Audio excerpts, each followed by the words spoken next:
Welcome to Made in Moray, the podcast that focuses on the successes and struggles of local businesses. Let's get started.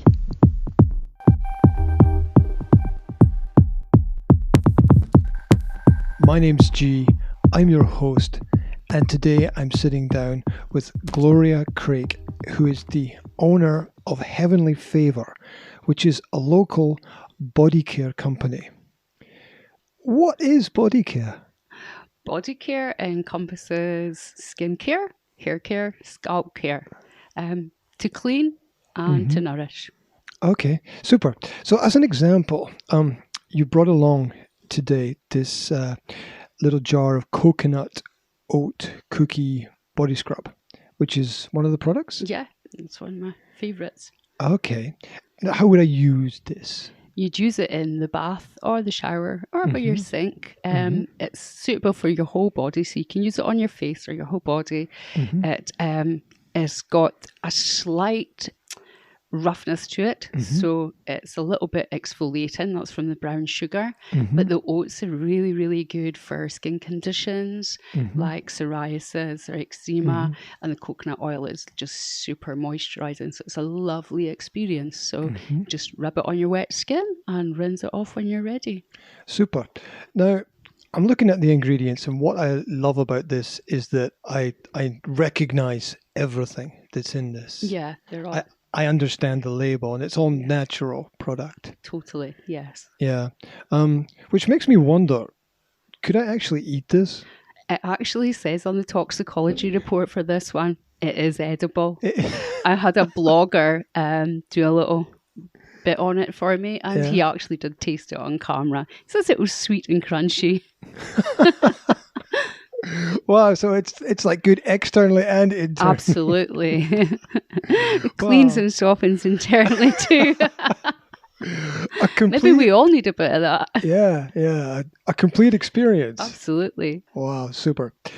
So what other products are you working with at the moment? What else is there? Currently on the market, I have shampoo, conditioner, body wash, as well as the scrub, and a moisturising lotion. And we've got a range of bath bombs. And I do large collection boxes of the whole set as well. 2 sizes of those just now that I hope to put on subscription at some point. Wow. And this is all a new venture for you. So how did this all begin? How did it all begin? It all began with me not being able to do anything. The reason for the body care, the natural products, came out of me actually being in bed for almost 5 months unwell after having had a brain aneurysm. And I developed psoriasis, I think, just with being in that dry atmosphere and with my my body tolerances being low, my immunity was low. I was around a strep virus and that triggered it. So I had to start looking for products that I could use because every product I had used started to irritate my skin and bring a flare up of psoriasis. So that got me on a search. So I was able to do that while I was in bed, which was really good. It gave me purpose as well. We're not being able to work. I'd been off work for almost 1.5 years. So you were sitting in bed surfing the internet looking for information? Absolutely. Looking for products, but then the ones that I found, I didn't find anything that were aesthetically appealing to me, as well as ethically appealing to me, and serving the purpose that I needed. There was always something that I found, even in the most popular brands that we all know in High Street, there was something that just didn't tick every box. Okay. Which led me to looking at what ingredients were best for and how we could maybe blend them. Okay, yeah. Yep. So once I was up and about, I started to play about with things. So what was the first thing that you actually played about with? I think it was actually the body scrub. It seemed quite simple. It seemed really natural, and it seemed like it had all the ingredients that I knew were going to make a difference, and it did. So I've been using it for, about 2 years. Yeah. Oh, coconut oil is quite fantastic. It's fantastic in everything. I have it in my coffee. I'm a keto eater. I have it Yeah. in my coffee. I bought it as a product when I was out in Europe, and I took it home to my parents who are old. And, you know, when you get old, you need to be more aware and take more care of your Absolutely. body. And, you know, it made a difference to their lives, definitely. Yeah, internally and externally, definitely. Yeah. So was there a specific health orientated focus then with this business idea, looking at natural products? Yes, it was. Thought about all the things that are on the market and the things that I didn't like in them, and started looking at, you know, I knew I didn't like these things because they weren't good for me, but I started looking a bit deeper at just how bad they were and why. And the things, you know, so many, like the parabens and the sulfates, how they're linked with, you know, carcinogenics, and those are like big problems, and problems that I've come through before. So was maybe thinking about maybe causes that I'd come in line with before. So I was going to avoid those. So looking at complete alternatives set me on a track to where I've got. Yeah, it always amazes me how many people don't read the label. Yeah, we're really bad for just being gullible enough to pick up something that just looks attractive. Yep. Yeah, and especially if there's something on the label like a coconut, we would go for it because that's got to be natural, but not necessarily so. Yeah, and it tricks the brain as well, because you go into the shop and you see the bag of sweets and it's got different fruits on the cover, and you're thinking fruit is good for me. Yeah. And I like the sweets, they taste nice. And so you pick up the bag. But if you actually stop to read the label and you go through it and you find various things that you don't know what it is, or it's just a number and not a name. Yeah. Yeah. It's absolutely crazy. You just know. Hence why on my labels, all I've put is totally natural. It says it all. It's totally natural. There's nothing in it that's not a natural product. Well, why do these big companies use products that are not natural? Marketing, especially when it comes to sugars, it creates a demand. They're very clever at finding out what appeals to people and how it gets, you know, people are caught in. I remember doing this when I was in uni, you know, the media study, and it's creating demand, and then they supply that demand very cleverly. Wow. Yeah, and there's a lot of study goes into it, a lot of sociological study. Yeah. And the healthcare industry is huge. Yeah, the pharmaceutical industry is huge. Yeah. And it's all not so sure you would call it health. Yeah, I can understand that perspective, because everything that we do has perhaps unintended consequences, meaning that a lot of drugs have side effects. Absolutely. Yeah, I found that myself on a cocktail of drugs through the time that I was unwell. That took me a long time to get off of, and actually just turned me into a zombie. I had no quality of life at all, because one drug was combating another, combating another, instead of actually treating the problem. And I actually had at one point asked the doctor, you know, how do we deal with this? Or we don't. Wow. Which is not very hopeful. Yeah. Yep. I understand that completely. In fact, to be totally transparent, because this is on my mind right now, because I went to the doctor a few weeks ago and got some antibiotics together with some anti-inflammatory pills. And I took the pills out of the box and I took the little piece of paper, which became suddenly a very large piece of paper. And I read through all the possible and potential side effects. And one of them was suicide. Yes. That on a possible lot of things. Side effect of taking this pain for my small illness, which was an ear infection, it said suicide. Now, I realized that they have to cover all the bases with that, but it's pretty frightening, because if you walked into a shop and you picked up a Snickers bar or Mars bar and it's a possible side effect, You wouldn't eat it. you wouldn't need it. No, but need because it's coming from a health professional, Yeah. it's good for you. Yeah, it's hard because it's a strong drug. It's going to have a certain effect on your body, but we're not all ready for that effect. And there's also a lot of stories in the news about accidental problems with drugs where somebody takes 2 pills and they react badly together, and it's terrible. Too many variables for them to be safe. Absolutely. Yeah. So I don't take any anymore. Yeah. And it's a really, really interesting topic for me. And I didn't plan to go down this road, but when I was a kid, I was diagnosed with asthma. And so I was, me too. Yeah, funny that. And I think it turned out eventually that 25% of the country was diagnosed with it. And so I was given this cocktail of medicines and drugs to take as a result of that, which I read later on were steroids. Yeah, that's right. And steroids have, if you're taking them for a long period of time, implications. Implications, consequences. And I don't recommend that other people do this, but this is what I did.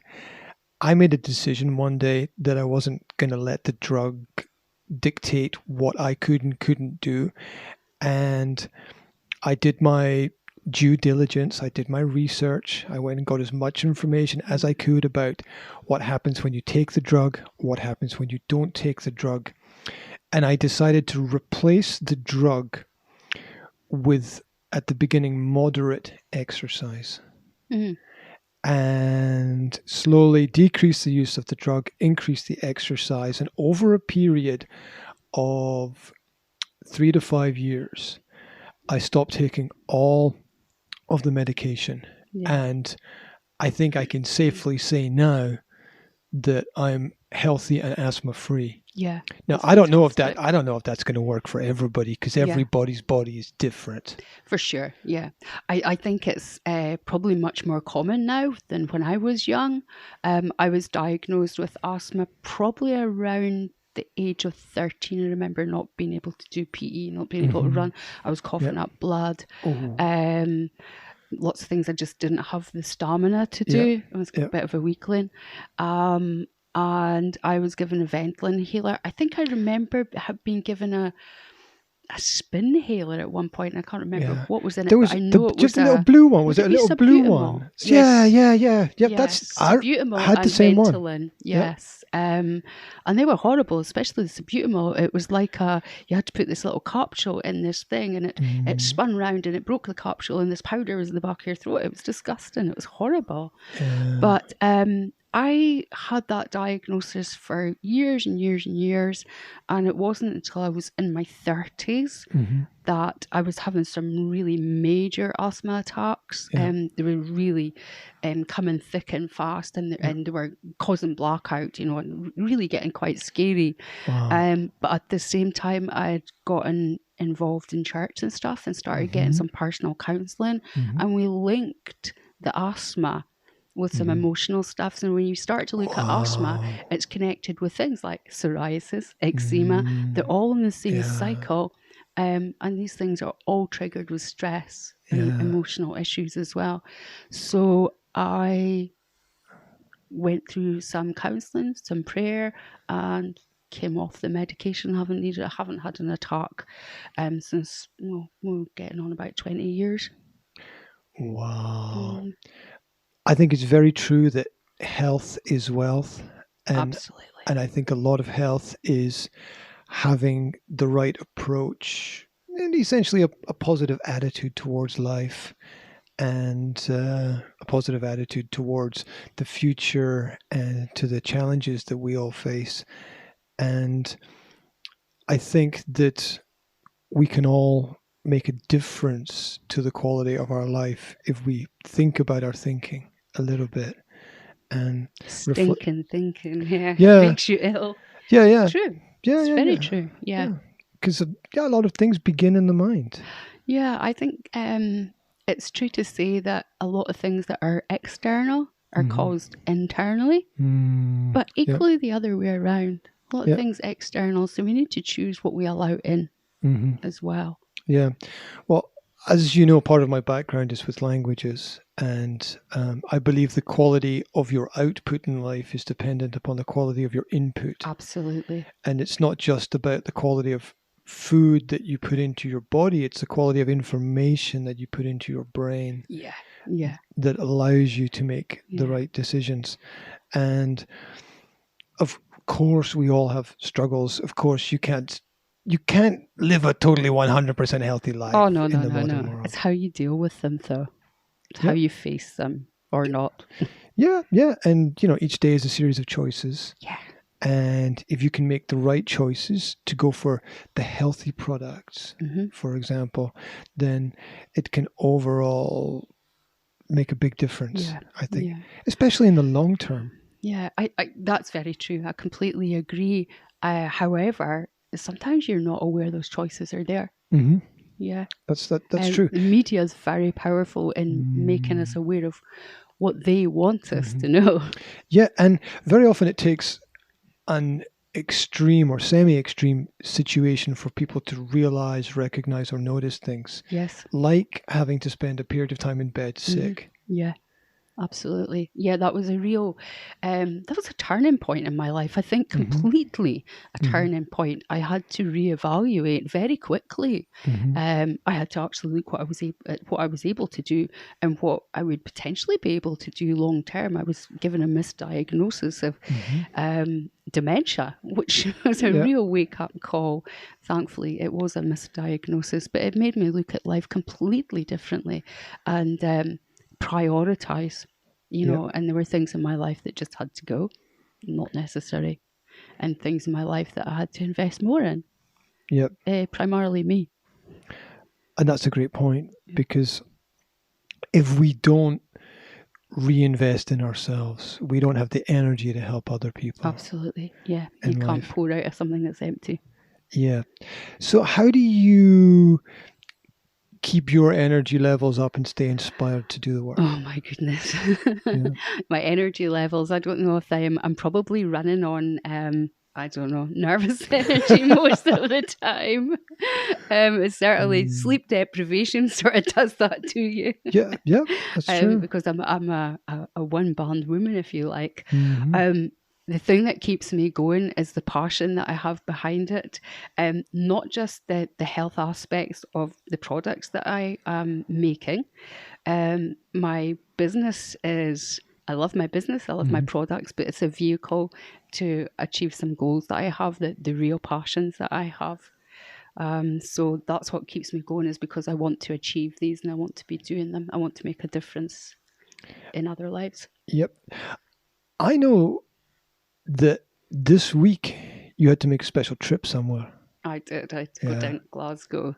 Yeah. I went down to Strathclyde University. It's something that completely, it came out of the blue, really. I was fortunate enough to get on the Elevator UK Accelerator course. And we met a lady from Interface, Caroline Adams, absolutely fantastic woman.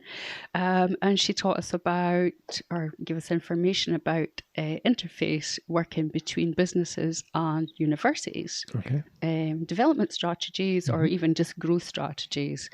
And turned out that an idea I had was a perfect example of what I could get help with. Wow. So we sat down a few weeks later and worked on a proposal, sent it off to all the Scottish universities, and 3 universities came back and said, we'd really like to work on this. Wow. So I got info back from all of them. They sort of pitched to me, and Strathclyde really struck a chord, because they spoke about how it wasn't just academic or business. They wanted to help people to be game changers and life changers and make a difference in the world. So I went down to meet with 2 professors, which was really surreal for me, and they were normal, which I didn't expect, and brought an example of my product, a sample, and it's something that I couldn't figure. It's the viscosity of this product breaks down, and I couldn't figure why. Yep. And within about a minute, this professor had told me why, and probably has the solution, but it's more complex than just that one thing. So, sorry, the product is, I don't want to give too much away, but it's going to be definitely more of it's a medical intervention, specifically for psoriasis. Oh, wow. Because psoriasis, of course, developing this, and it was completely new for me, I started to research it, and I had no idea just how complex it was. Well, take a step back and explain what it is to people who don't know what it is. Okay, psoriasis can be just purely a breakout on your skin where you'll get some lumps, bumps, maybe some scaly bits. There's several different types. You can get plaque psoriasis, which gives you like a big well, it looks like a plate, and then you'll get lumps about it.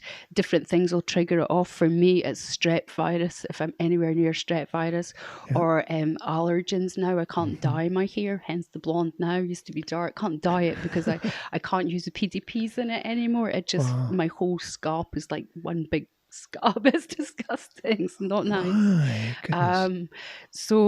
But psoriasis can be more debilitating than that. It can be internal. It can affect organs. It can affect bones. It can affect the whole immune system. There's so many different kinds. And actually, the World Health Organization are doing a huge study on it just now. I think they've been doing it since 2014, I think, or 16, thereabouts.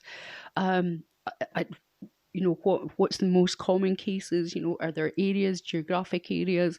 And it certainly seems that they've come up with something there that colder countries, the further away from the equator, the more cases there are of it being internal and more extreme.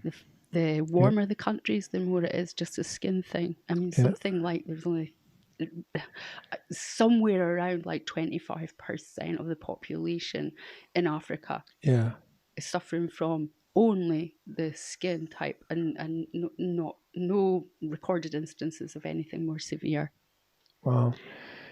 Yeah, I've often thought about elements similar to that as I've travelled around, especially the difference between hot and cold countries, where I've noticed that people in the hot countries spend much more time outside, get more sun, and as a result, their bodies are healthier in that element because they've got more sun. And I know that specifically in Britain, I think the last statistic I read was about 65% of people don't get enough sunlight on a daily basis on their bodies. Yeah, I think that affects everything. It affects skin, it affects mood as well, for sure, you know, the serotonin levels. And I'm sure that affects the immune system as well. There's so many, one of the treatments, there's no cure for psoriasis, but one of the treatments is actually being in a light box. So yeah, I think sun's got a big deal to do with it. So that's, so my product actually is a topical ointment to use on the skin, where the higher incidences of internal psoriasis and worse cases are in areas where there's really easy access to medical care. And affordable medical care, whereas in Africa, where there's just the skin problems, there's not really the access, so they don't have the treatments. So, okay, it's not treating the internal thing, but I want to offer something to people who don't have a treatment. They're just having to live with it. And I know just how, when it gets hot and sore and itchy and bleeds, how that is and how it affects your whole attitude. You don't really want to see people when you're like that either. So I want to produce this. It's going to be a twofold thing. I'm also aware of how skin conditions become part of rough sleeping. And if I can just bring some alleviation to some part of a rough sleeper's journey, then I want to do that. So my dream is to be supplying rough sleeping charities in the UK with this topical ointment by donation, and also to ship out to Africa, where I've got quite a lot of connections through church connections and mission teams that are going out there by donation. So I want my business to be a vehicle to be able to do that. However, the product has, the ingredients in the product have different melting points, and that's an issue when it's going to Africa. It's fine for here. It's not really likely to melt on an evening in Scotland. But in Africa, it will. The oils will break down. I'm using beeswax as an emulsifier. So we're going to look at maybe just the percentages of that, or making two different products. And I learned, I didn't know this factoid, chocolate's made that way. I had no idea that chocolate is produced differently for different countries. The makeup of it is different because of its melting point, because clever marketing, once again, they want it to melt just as it touches your tongue. Wow. Because it's got that feel-good factor, which we all love chocolate. It all makes it, it makes us all feel good. And part of that is that instant gratification. And that's why, and they deliberately market that so it is made with a different melting point for different countries. I'm speechless. I didn't know that. No, neither did I. That professor told me he would know these things. Wow. But how clever is that? But how much is that working on the psyche? It just, again, tells us so much about media and advertising. That's really interesting. One of my clients is a award-winning chocolate producer, and I know the management very well, and I'm pretty sure that they don't know that fact. That's I think that's quite possible. I had never heard that, but now it makes total sense. That's really clever. Little things make big differences. Absolutely. Wow. Yeah, so that drives me to think that somebody in Africa is going to get some sort of relief from the itch and the burn and everything, or someone on the street is going to have something that it's a balm as well, so it's a protection as well. It's going to have some relief and at least feel some sort of comfort in their discomfort. If I can do that, that's what drives me. To get back to your original question. Yeah, and from a religious perspective, I think that doesn't the Bible say, "Let your food be your medicine"? Something like that. So something like that. Yeah. I think that's probably why I just I have this heart to give and this heart for people, and things that I know that I've been up against, but I've come through, and I'm a real believer that I was taken through. So if I can pass that on, then I will. And homelessness is very near to my heart as well. There's another part to the business that I want to work on with homelessness. I'm going to launch an access to employment program through my business as well. Talking to another local business yesterday, there might just be possibility to offer that service to another employer here, another charity here. Might be a bit more collaboration than I'd first thought. And so things grow and grow. They do indeed, and they evolve and they change, and that's exciting. When I came out of the university the other day, I was on cloud 9 because they were excited about what I was wanting to do, and that just inspired me, and that just It gets the creative juices flowing again as well, and the ideas. So I need to brain dump quite a lot, or there'll be a wake up. Loads of bits of paper everywhere. There's loads of things that I want to do, but it's little steps at a time. It is, but you also need somebody behind that as well. Absolutely. Somebody with energy and passion for what it is that they want to achieve. Yeah.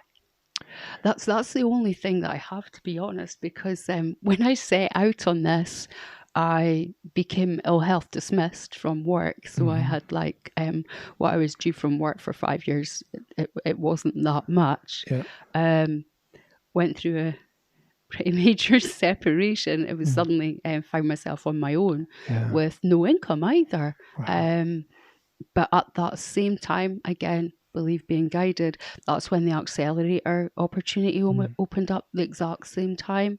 And also because I'd been forced into having to go on a benefit, that actually opened an opportunity as well. I was able to say, well, I want to be self-employed. And when you want to do something like that, there's help through the DWP as well. So I'm now working with People Plus. I've got a business mentor for a year and a little bit extra money every now and then for a set period of time, which just allows you that breathing space. And they do help you do a business plan and things like that and put things in order. Wow. I agree also that a lot of the challenges in life, I think, are given to us. And if we accept the challenge, then we begin to learn. Absolutely, yeah. Like life's for learning. I could easily, looking back, and I mean, don't get me wrong, there are times where I have thought, is this worth going on? Is the business worth? Is life going on? I've been at that stage quite a few times. I sort of lost purpose. I'd worked in homelessness and addictions for a decade before that, after being in uni, and that was my goal, going through uni, and suddenly I couldn't do that. I lost purpose. So hence why I started thinking, how can I still do what I love doing? And now I've got the business as a vehicle for that. But I've been there quite a lot. So I could easily have curled up and given up, but there's something in my belly doesn't allow me to do that. I've got a fight and a tenacity that I'll keep going, because that I hate injustice, and those sort of scenarios are unjust because life's for living. Yep, absolutely. I totally agree. And more than living, it's for helping people to make dreams a reality as well. Yes, definitely. Yeah, that's been very much of my work, like my 9 to 5 work life has been that, helping people to not only achieve their goals, but actually recognise or find out what their goals are. And there's nothing more rewarding when somebody does that for themselves, and you just help them, give them the tools to find that, to do that little bit of research and journey, and just being with them. Yeah, it's great. Nothing better. Yeah, it's absolutely fascinating that now basically the university is coming to you and saying, hey, we can use this. It's like they need you. Well, they've it means that the fourth year students or the final year students have something to really get their teeth into, a project that's actually going to make a difference. Yeah. And definitely the professors were quite excited about that prospect. They also called it an innovation. So it's not just a change of a product, it's actually something that's completely new for a new purpose as well, because of the whole Africa thing and the homeless thing. So that is the main thing for me. It's not so much having the product, but what I can do with it. And they really went for that. They were really excited about it. So it's an innovation. So they're putting forward a proposal for me on my behalf for innovation funding. Wow. So you never know, I might go out for an innovation award at some point. You never know. It's fantastic to hear about. I truly believe the future's not written, and that we have a hand in scripting how it all goes. Yeah, I think maybe it's. I think I do believe there's sort of a plan, but we can choose whether to kind of go along with it or not. Yeah, we've got a choice on a daily basis. I tend to be a person that I'll go around the mountain a few times before I get the right path. I learned the hard way quite a lot, but even in that, I don't believe that anything's wasted. Everything's valuable. Yeah, and you never know what information you pick up is going to be useful at another time in another place. Yeah. Actually, on the accelerator course, I mean, it was really quite hard going at times. It was intense, and the agitation you got was, very agitating. But it was so useful. But I think everyone on the course felt at some point they wanted to stop. They just needed to jump off. And it was actually my pastor encouraged me, Glo, whatever you're doing, just go for it just now. Put as much of you can into it. Take as much as you can, because you'll probably find at some point later on you'll remember something that was useful. And that's certainly been the case. Absolutely. I didn't realize how much I had learned. I do now realize there's things I didn't learn. It's going to be lifelong learning, but yes, very useful. Yeah. I also relate that to the fact that a lot of people who have been through a lot of problems in their life have developed a set of skills that they can share with other people to help them. Yeah, I'd certainly say that's what I see my life as, actually, is just how would you call it? It's maybe a map for others. I've experienced quite a lot of stuff.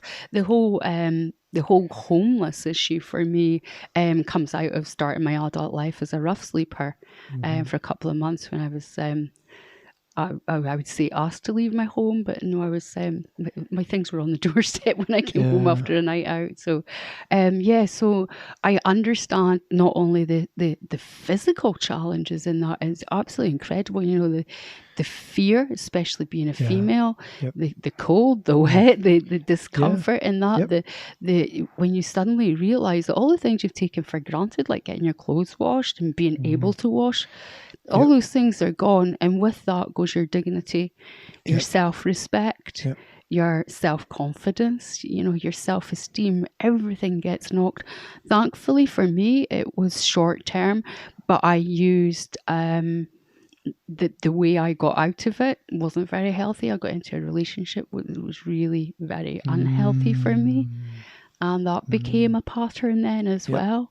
And I've looked at some things. My life's quite atypical to certain scenarios.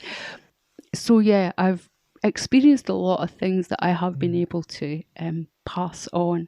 But I think it's given me an empathy, and I think that's where my drive really comes from, is empathy. There's, you know, and you just never know, you know, one little tweak on your path can absolutely turn it a different way. You know, you can just turn a corner and suddenly something changes your whole life, and none of us knows just how things are going to go. So I think empathy is really, really important. Not sympathy. That's condescending sometimes. It can be. Yeah, I understand that. We never know which meeting is going to have that big impact, which is why we have to stay positive about each meeting. And even though we can say predict some of the things that will happen tomorrow or the day after tomorrow, I think there's far more that we don't know. Absolutely. The best piece of advice I ever got was in the midst of a period in my life where a lot of things that I had buried away, just all during a time of trauma, all just flooded back at once. Bang. And I was completely floored. And there were a lot of consequences of that period. But there was someone got alongside me to walk that bit with me and said, what is it you want to do with your life? And I had no idea. I had gotten into we won't go into this part, but my life was, it was off the scale at the time. I was doing a lot of things I shouldn't have been doing for me or for others. So he said, why not choose not to choose? Decide not to decide, which made absolutely no sense whatsoever. I thought, this guy's crazy. Looking back, it was breathing space. I was dealing with stuff, but I was also feeling a failure because I wasn't really achieving anything. I didn't have anything to show others. So it helped me to actually backtrack on that being an objective, to actually looking at myself and helping myself, or finding the help that I needed to work through the issues that had got me to where I was. And from then, started to repair internally, Yep. so I could repair externally. So it was actually really sound advice. Stop trying to do and just be.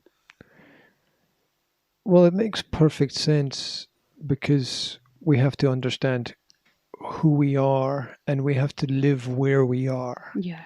If we're too much in the past or even too much in the future, we miss a lot of the opportunities that exist around about us. And we already had a little pre-discussion and chat where we talked about people being busy. And there's a great positive side to being busy, but at the same time, we all need to take a breather every now and then. I think often being busy can be a means of escape as well. That's not necessarily a healthy escape. I think sometimes when we stop being busy, we might have to look internal, and that's quite a scary thing sometimes. If you're not ready, or you don't have the tools, or you don't have the support, it's really important to have someone there to help you do those things. I had got at that point in my life, I had got to a point where I really thought that everything would be better off without me, including me. I'd be better. However, I had actually died before that, so I even felt a failure in doing that because I've come back. You're stuck with yourself now. Stuck.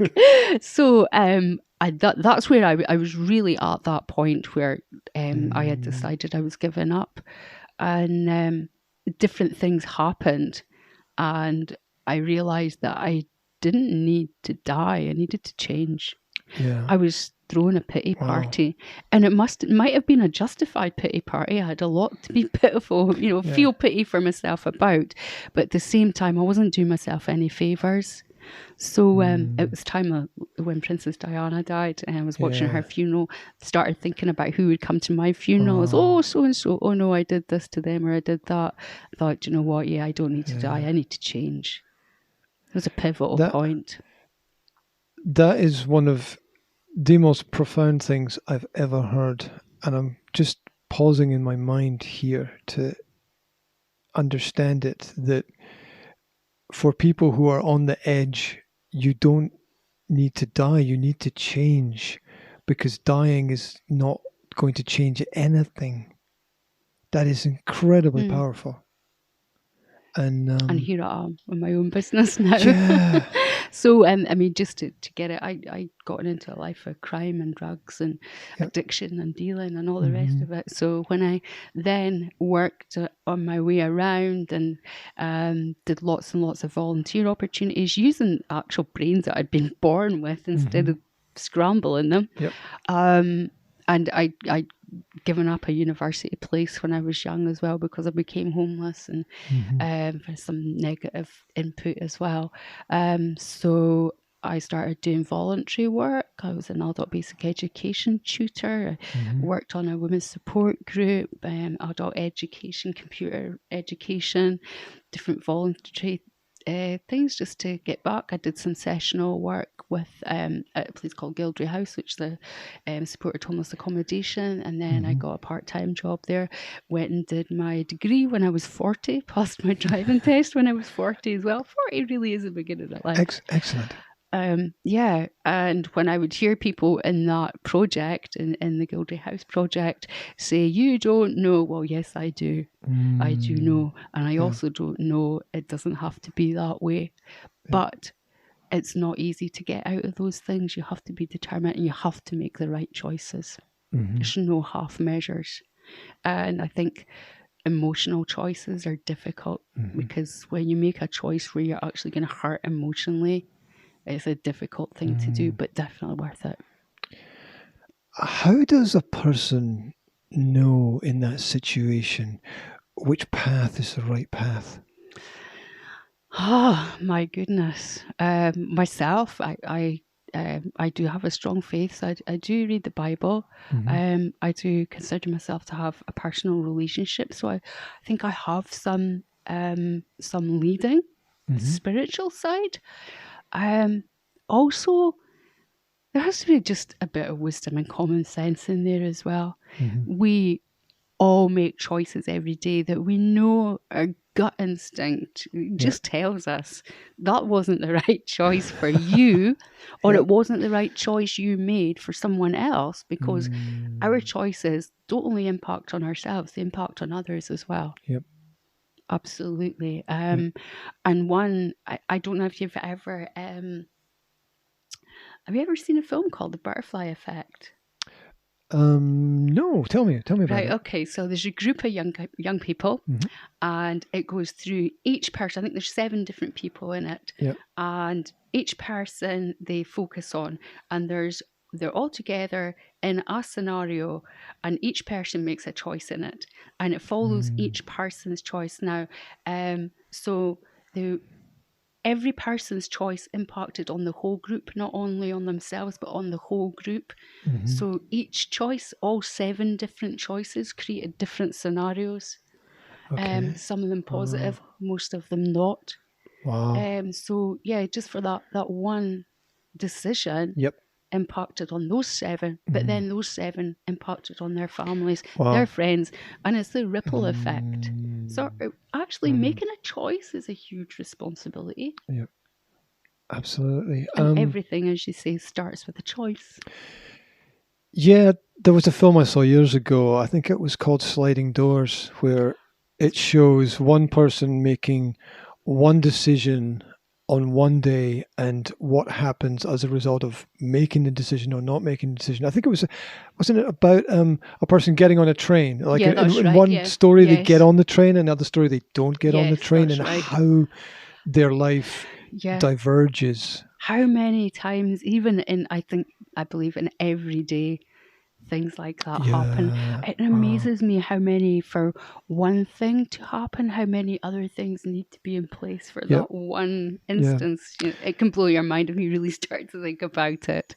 There's also the Brad Pitt film where he lives in reverse. Is it Benjamin Button? Yes. That's it. It's Adventure, is it? Yes. Something like that. Oh, yes, when he ages. Yes. Yeah, and there's the part in the middle of the film where there's a series of events where he talks about, if this didn't happen, then this didn't happen, and then this didn't happen. Yes. And I can most definitely sit down and look at my life right to this point with that. You know, I'm sure there's a lot of things that I'm not aware of have happened, but there's definitely a lot of instances a lot of situations that I've come through and thought, if that didn't happen, I wouldn't be there. So you can always find the positives. If I hadn't had to look at the vascular disease, the small vessel disease, and the brain aneurysm that I had that brought me to being in my bed and making life changes, serious life changes, I wouldn't be doing this now. So I was starting to get a little bit fatigued in what I was doing work-wise anyway, because of the revolving door I was saying. I was working with service users that were, you know, moving on. They were getting the tools, moving on, and then they would be back in services a few years later. And that's what's made me look at why is that not working? And it's like you feel, you know, it's not a frustration you feel for yourself, but you just so want them to achieve and to make those changes that will sustain their lives and make their lives different. So I did start thinking, what is it? And I started doing a bit of research on that also when I was in my bed. And employment makes a huge difference.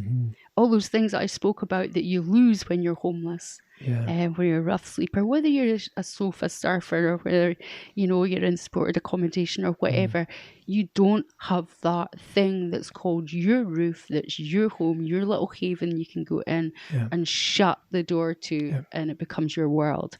You don't have that. And with that, there's just a myriad of different issues.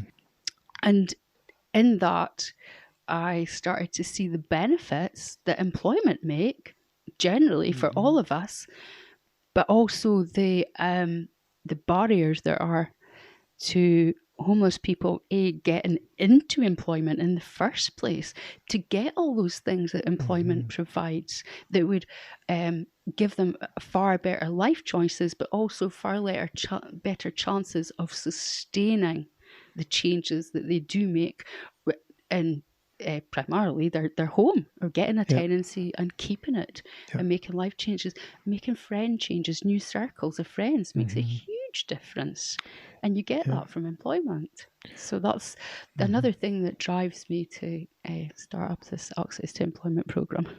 Yeah, absolutely. I think that work can lead to a lot of benefits for people. It's self-esteem, it's financial opportunities, it's self-belief, it's realizing that other people believe that you can do something. That's right. That's very true. And as much as we don't like to admit it, it does matter what other people think. It really does. And other people have an impact on our life, and their choices for us can make a big difference. So it does matter how we appear to others. And because my background is also in education, I know from studies that the single greatest factor that affects a student's ability in any classroom anywhere is teachers' belief in the student. I can 100% say that. I had school wasn't great for me. It wasn't a great social experience for me, and because of other things in my life, I never felt I fitted in anyway. But I loved art. And I loved English. They were both expressive. So I could express how I was feeling without verbalizing, which was really useful for me. So, and I had two favourite teachers all the way through. Didn't have any favourites in primary, but through high school, I had a favourite. I had an art teacher and an English teacher who absolutely just got me. Didn't question me, but got me, and just inspired me to continue just being me. And to express. English teacher in particular, who I used to sit at the back of the class, not because I was wanting to be one of the rough ones, the wild ones, or the jokers in the class. They tend to sit at the back, because I just wanted to hide and be a non-entity, if you like, because that's how I saw myself. But he could see something in me, so he would deliberately ask me the question he was asking the class. He would ask me, and eventually he said, "I want you to come further forward." And he made me come up to the front, and then he would give me little bits of poetry to read, because he knew that I would, and that really encouraged me to start reading and to writing. And to a point where a lot later on in life, I used that skills and was able to write down a lot of the stuff I hadn't spoken through my childhood. And the art teacher just let me skip other classes and hide behind a wall and just paint as much as I wanted. That's fantastic. Do you remember the names of those teachers? I do. Oh, okay. So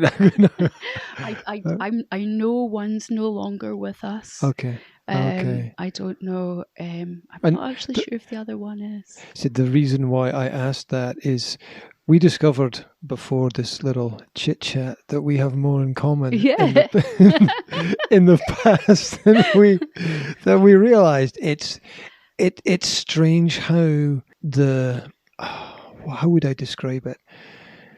Connections, experiences, everything comes back around. Absolutely. And even for as big as the world is. Yeah, absolutely. It's crazy, isn't it? You're absolutely right. And there's those stories that friends have told me where they've been halfway around the world in another country, walking down the street, and they look across the street and it's someone that they know standing on the other side of the street, and they're like, oh my goodness. There's stories like that. It's not necessarily I'll tell you a very quick story. Okay, let's do it. When my dad died, for one reason or another, I wasn't at the funeral. So I sat down my guitar. I play and I write. So I sat down my guitar and I just said, I'm just gonna sit and play here and see what comes. So I started strumming, and the song started to come, and it was called "I Belong." It's about God. It was about belonging to a father, but belonging to something much bigger than that one thing that I wasn't being part of that day.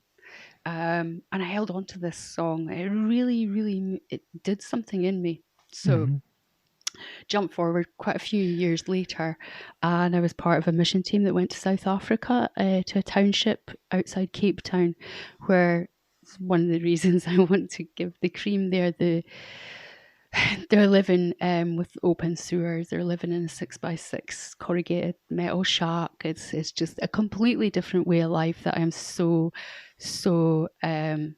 blessed and honoured to have been part of for just a couple of weeks. I've got a daughter there. She calls me mum. So we meet this lady who's been drinking constantly. We found her in a heap on the floor. I could, that resonated with me from the past. So I don't know, I just felt this real empathy towards this lady. Told her to get up off the floor. She got up, and that song just came flooding back, that this lady did not belong to anything. She did not feel she belonged. And I sang this song over her, and she just broke. By the end of the 2 weeks, she was like, I can't drink anymore. And now she's my adopted daughter. She told us a huge story about her life, the traumas that she'd been through. 2 weeks after we left there, her house burnt down, and they get fires quite regularly out there, and there's no provisions made for them. And we were able to do that. £100 for a house. It's great. But she lost everything. But she has held on to that moment, that I belong to something much more, and something that matters. I matter.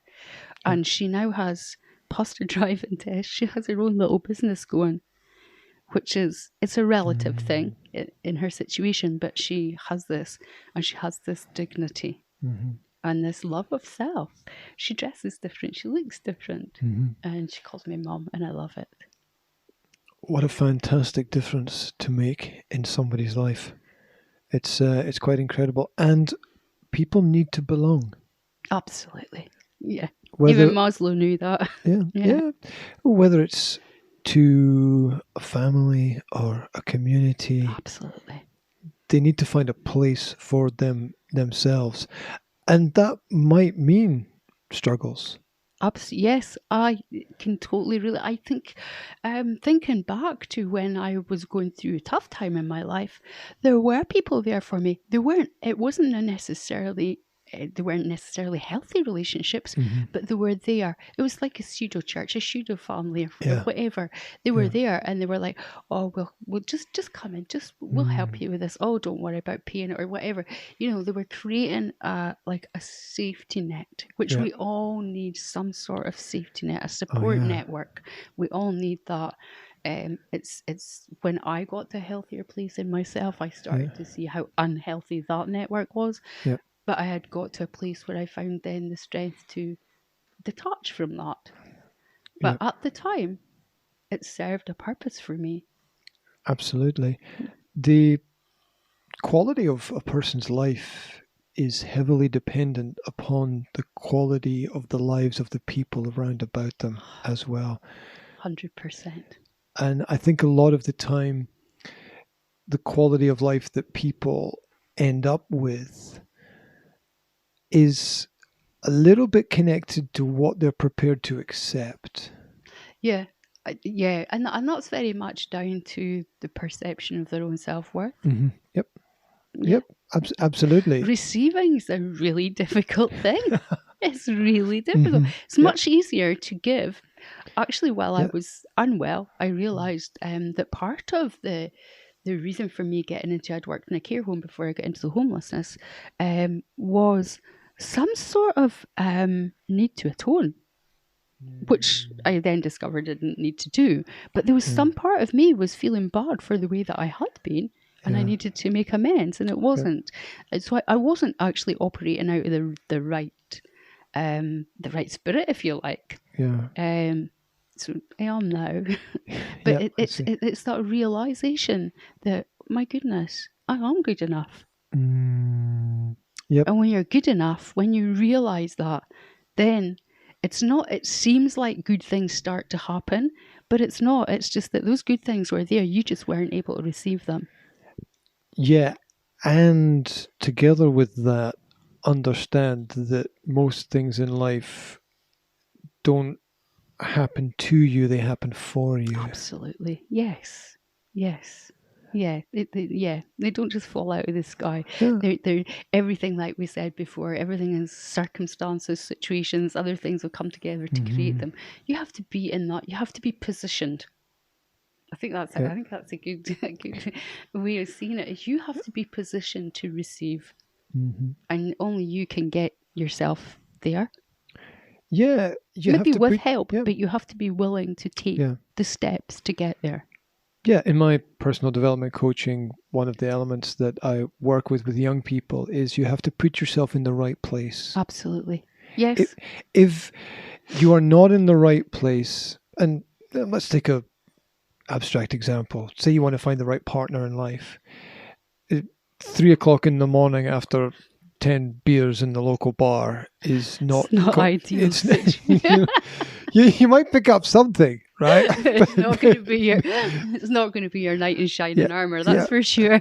Yeah. Whereas if you join a local sports community, or if you're a member of a local church and a part of their social activities, then you're going to find a different kind of person around about you. You're going to find someone who's more like-minded for a start, you know. And if like-mindedness is 3 o'clock in the morning being blazing drunk, then I think you need to do some work. Yeah, it's a self-esteem issue at that Absolutely. point. It is. Yeah. It is. And hey, I've been there. there. I mean, a lot of people in their life have been through that, where they're not confident in themselves enough to realize their full potential. Yeah. I mean, what is our full potential? Oh, yeah. We don't know. Yeah. I'm just kind of scratching the surface of mine now. But because I'm thinking more creatively, I'm not stuck in a 9 to 5. And I still have health issues. I'm not letting them define me. Yep. And I think when I came under the diagnosis and prognosis and let that get into my thinking, into my psyche, it became part of me. It did start to define me, and I was ready to just give up. Yep. I don't now, but it does make me balance a little bit. I've not really perfected that yet, because quite often I'm working till 3 a.m. and get a couple hours sleep. But a lot of what I do now, I can do in my bed. Mornings are a real struggle for me. I mean, I'm classed as having a disability now, and I know I have. If I'm overly tired, I start to notice my brain doesn't function properly. If I don't eat properly, my brain doesn't function properly. If that's not working right, then everything else is gone. So I need to take steps to protect myself. Yep. Absolutely. But being my own boss does afford me the luxury of not having to get up to do some work. Not having to I can work in my pajamas all day, and I quite often do, and it's great. And I don't necessarily have to go out and do stuff. And I've been outsourcing quite a lot of I run an ironing service as well, which has been financing, because I've got no money. It's been financing the vehicle for my the business, the Bodycare business. So I've been outsourcing that now, because it was becoming just too much. You can't do everything. Also, I think looking at the things that I needed to get done, but don't actually have the skills to do proficiently. So letting go a bit of a pride and saying, do you know what, there's somebody who can do this much better than me. I'll give it to them to do. So I've been doing a little bit of that, and it's wisdom. It is definitely wisdom. And again, it's helped me just to get that other layer of protection on my health, because without that, I'm done for. None of it happens. So I'm important in that respect. Yeah, and we can't grow the business if we're trying to keep our hands on everything that's going on in the business. And it's really difficult. That's a difficult one, especially when it's something that you've created. It's your idea, it's your product. You're actually physically making it. You know how you want it to look. You know how you want the labeling to look. I've had fantastic support and help in creating the whole branding aspect of it. But it is, it's this precious little thing. It's mine, and I want to look after it like a baby. And the thought of someone else getting their hands on it is pretty scary. Yeah. But it's going to have to happen at some point. I haven't really given up much of this part of the business, the ironing I have, and I've passed over some of the admin. I've got a wonderful lady going to help me to do a website. I've done an online store, which was to the best of my abilities, but not the best that it could be. So I've got someone going to come on board and do a website for me and get the subscription boxes, and we'll do wholesale then as well. There'll be an option there. I'm going to get a sales rep to come in, and he's going to do my target market is going to be spas and hotels to help the tourists. I would love to see some natural products in our hotel and bed and breakfast and guest houses. And sustainable. All my packaging is eco-friendly as well. It's really important to me. So, we can all do our bit. And for Moray to be, a flagship, and that would be fantastic to see all of that. So I hope to work with Moray Speyside Tourism in that as well. Haven't got around to making that appointment yet, but it's on my to-do list. So much we can do. So much. Absolutely. I think it's an interesting mind game to think about how would things be if we hadn't done something, if we hadn't created the product, if we hadn't started the organization. Well, if I hadn't been in bed unwell. Yeah, and then we realized that there would be a space where people don't know that they could have something which is of great benefit to them. Absolutely. So for a reason, perhaps. I'm not saying I was ill for a reason, but certainly the choices I made in that time had an impact. It's true. It's true. So, and I don't know where this is going to go. I just don't know. I want to believe that it's going to go somewhere quite big. Well, with a growth mindset, we don't limit ourselves. And I think that's the worst thing, is to limit yourself. It's hard. It's hard enough when other people limit us, right? Yeah. It's kind of pointless limiting yourself. I mean, I have some pretty big dreams. To say, do I actually believe they're going to happen? I think that would be quite difficult. I would like to hope they will. Yeah. But I think to not have them would be...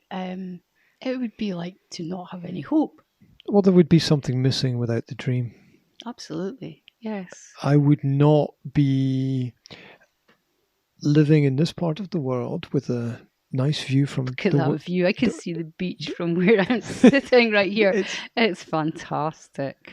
And I'm blessed, right? Blessed to have those opportunities. When I went out and started my own business, it was a similar situation to what you described. I was working hard in a job. I was doing a great job.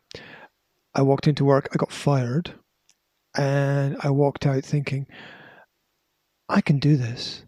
I can do this better than all these people around about me who have told me how difficult it is and all of the problems involved. And when I actually set my mind to the fact that I'm going to do it, which I did really quickly, I realized that it was all nonsense that I was told. All this, it's so complicated, and I've got all these stresses and pressures, and you wouldn't believe how difficult it is. And my opinion now is that you make those difficulties for yourself. Yeah, it's as hard as you make it. Absolutely. Yeah. I had no knowledge. I didn't do any sciences when I was at school. I did anatomy, physiology and health, which didn't really help. So no chemistry background or anything. So I did quite a lot of, Mr. Google is such a handy person to know. Just like getting the basics and then working with, what works together. And a lot of things don't work together. And it's amazing how even though all my ingredients are natural, there are still chemical things happening. There are interactions, and when you put two chemicals together, you create a third. And it's been absolutely fascinating to do that. But thought I better get a bit of paper that says I can't do it. So while I was still unwell and able to do from my bed, I did an online soap making business diploma, which was really handy. So that on the back of my degree kind of gave me some kind of credit, if you like. Well, yeah, some people look for that. Some people look for the certificates on the wall or the trophies on the shelf. It doesn't. Yes, it says that I'm legally allowed to do this stuff. But what I've learned since I got that, it's far more than I learned through it. And every day is a learning. Everything has to be so precise to produce the same thing all the time. And if if there are variables, even now, so I have my recipes, they're all, it's, you can't just say, I want to do this and put it on the market. There's a huge process to go through. You have to come up with your own recipe. You have to know that it works. You also have to know that it's legal. So there's only, your measurements have to be right. There are some things like your essential oils, you can't just put as much as you like in. Yeah. It's not legal, but apart from that, you're probably going to burn somebody. But, oh my God. So there, it's a very heavily regulated industry, and for good reason, and it's good that it is. Touchy subject, but Europe it is. But Europe actually regulates quite a lot of our stuff just now.